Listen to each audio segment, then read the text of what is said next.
आज की इस वीडियो में आप सभी शिक्षक साथियों का स्वागत है।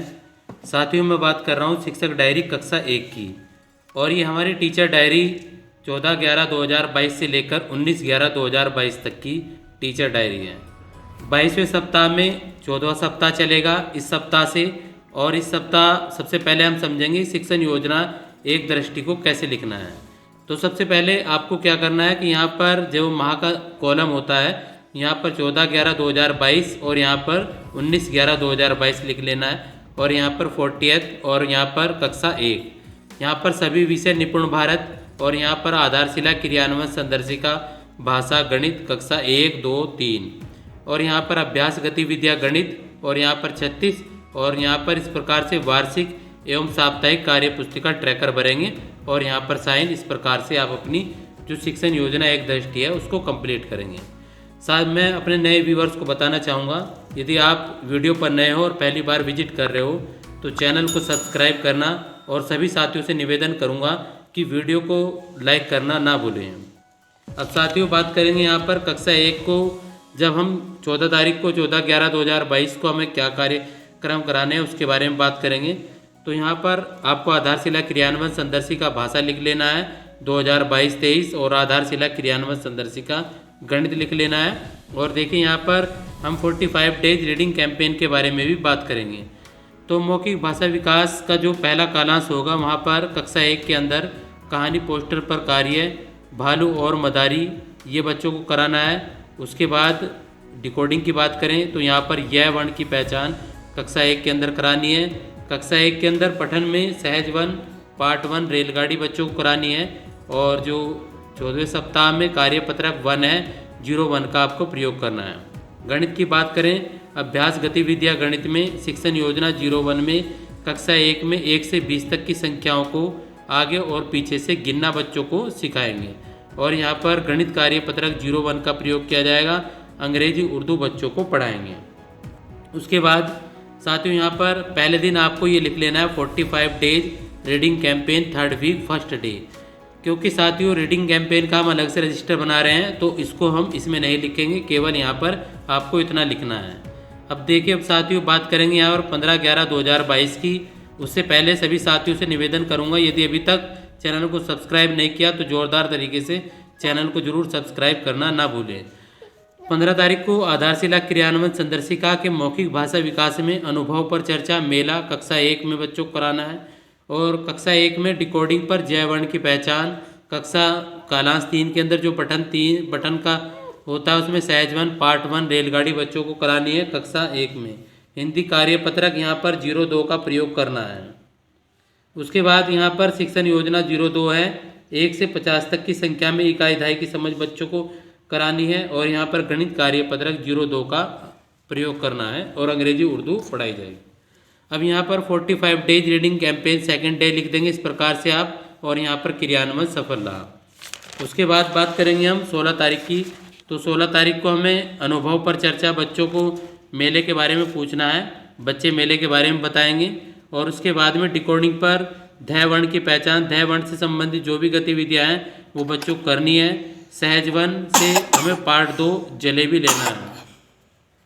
इसके बाद हमारा हिंदी कार्यपत्रक 03 का प्रयोग यहाँ पर करना है।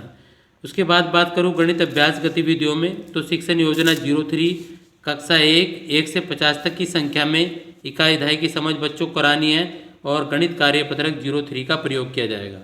यहाँ पर आप 45 days reading campaign 3rd week 3rd day लिख देंगे आप। तीसरा सप्ताह चलेगा, और तीसरा दिन आपको यहाँ पर लिख लेना है। दोबारा बता रहा हूँ क्योंकि हम रीडिंग कैंपेन का अलग से रजिस्टर बना रहे हैं, तो सिर्फ यहाँ पर इतना ही आपको लिखना है। उसके बाद बात करेंगे 17 तारीख की।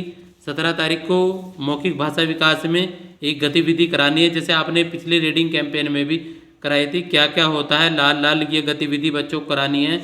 और उसके बाद में डिकोडिंग पर ट वर्ण की पहचान कक्षा 1 में करानी है। और पठन की बात करूँ तो सहज वन पार्ट 2 जलेबी कक्षा 1 में बच्चों को करानी है। उसके बाद हिंदी कार्यपत्रक 04 का प्रयोग करना है। और चौथे दिन आप सभी को पता होगा कि तीनों दिन का समेकन होता है, यानी कि जो पहली शिक्षण योजना 01 थी, शिक्षण योजना 02, 03, जैसे कि हमने अभी यहाँ पर देखा था कि ये हमारी शिक्षण योजना 02 है, और ये हमारी यहाँ पर शिक्षण योजना 01 है। और इस प्रकार से हमारी यहाँ पर शिक्षण योजना 03 है। तो इनको हमें क्या करना है, कंबाइंड रूप से यहाँ पर कराना है, यानी कि 14 तारीख की जो गणित की गतिविधि है, 15 की, 16 की, तो ये तीनों गतिविधियाँ आपको यहाँ पर कंबाइंड रूप से करानी है। उसके बाद देखिए 18 तारीख के बारे में बात करेंगे। तो 18 तारीख को मौखिक कहानी सुनाना, चूहा और हाथी, बच्चों को कहानी सुनाएंगे। चूहे और हाथी की बहुत सारी कहानियाँ होती है, आप अपने संबंध से भी इस कहानी को सुना सकते हैं। उसके बाद यहाँ पर डिकोडिंग पर पुनरावृत्ति का कॉलम होता है, यानी कि यहाँ पर वर्ण पहचान जो आपने पिछले अब तक कराया है, बहुत सारे वर्ण, उनके बारे में ब्लेंडिंग, शब्द पठन और शब्द पहचान, अक्षर पहचान, ये बच्चों को यहाँ पर कराना है। समतर्क पठन बच्चों को यहाँ बच्चे स्वयं पढ़ेंगे, लाइब्रेरी में ले जाएं और बच्चों को स्वयं पढ़ने के लिए किताबें दें। उसके बाद यहाँ पर हिंदी कार्यपत्रक 05 का यहाँ पर प्रयोग करना है और यहाँ पर रिवीजन वर्कशीट मैथ जो हमें कार्य पुस्तिका मिली है, कितना सीखा, ये इस तरह की कार्यपत्रक में आप बच्चों से करा सकते हैं। उसके बाद यहाँ पर साप्ताहिक गणित अभ्यास कार्य है, ये बच्चों को कराना है और कार्यपत्रक गणित 05 का यहाँ पर प्रयोग करना है। यहाँ पर जो 5वां दिन होगा 45 days reading campaign, 3rd week 5th day, ये आपको यहाँ पर करना है और क्रियान्वयन सफल रहा। उसके बाद 19 तारीख के बारे में बात करेंगे। तो 19 तारीख को बच्चों को मौखिक भाषा विकास के अंदर मौखिक कहानी सुनाना है, चिड़िया के बच्चे। एक आपने कहानी सुनी होगी कि मतलब चिड़िया के बच्चे होते हैं और फिर ईख के अंदर, और फिर एक दिन उनको काटने आते हैं जो कि आज फसल काटेंगे। तो वो कहानी आपको बच्चों को सुनानी है और वो किस तरह से इंतजाम करती है, ये कहानी का मुख्य अंश रहेगा। अब देखिए डिकोडिंग और पठन दोनों का कालांश यहाँ पर कंबाइंड होते हैं, तो इसमें आकलन एवं रेमेडियल का कार्य करना है। बच्चों ने कितना सीखा, इस बारे में बच्चों से ये सब चीज़ें कराएंगे। और उसी से संबंधित कार्यपत्रक भी होता है, जैसे कार्यपत्रक 06 हिंदी का प्रयोग यहाँ पर कराना है बच्चों को, और यहाँ पर रिवीजन वर्कशीट मैथ्स बच्चों को करानी है। और उसके बाद में यहाँ पर साप्ताहिक पुनरावृत्ति बच्चों को करानी है, जो उसके अंदर साप्ताहिक पुनरावृत्ति का अभ्यास दिया गया है, और साप्ताहिक आकलन ट्रैकर भरेंगे। आपको ट्रैकर दिए गए हैं, तो जैसे सप्ताह में, इस सप्ताह में बच्चों ने कितना सीखा, 50% सीखा, तो आप यहाँ पर बच्चों 50% से कम सीखा तो A ग्रेड देंगे, यदि 50% से ज़्यादा सीखा तो B ग्रेड देंगे। और A पर करते हुए गोला भी आपको कर देना है, और यहाँ पर गृह कार्यपत्रक दिया जाएगा। उसके बाद गणित कार्यपत्रक 06 का यहाँ पर प्रयोग करना है। तो साथ ही यहाँ पर आप देख पा रहे होंगे 45 days reading campaign, 3rd week 6th day, ये आपको यहाँ पर कराना है और क्रियान्वयन सफल रहा। इस प्रकार आपने 14 तारीख से लेकर 19 तारीख की जो टीचर डायरी है उसको समझा। उम्मीद है आप बहुत बेहतर तरीके से अपनी टीचर डायरी को समझ चुके होंगे, और मिलते हैं अगली वीडियो में। साथियों, वीडियो को लाइक करने से मोटिवेशन मिलता है, तो वीडियो को लाइक करना ना भूलें, और चैनल पर नए हैं तो चैनल को सब्सक्राइब करना ना मिले। टाटा, बाय बाय।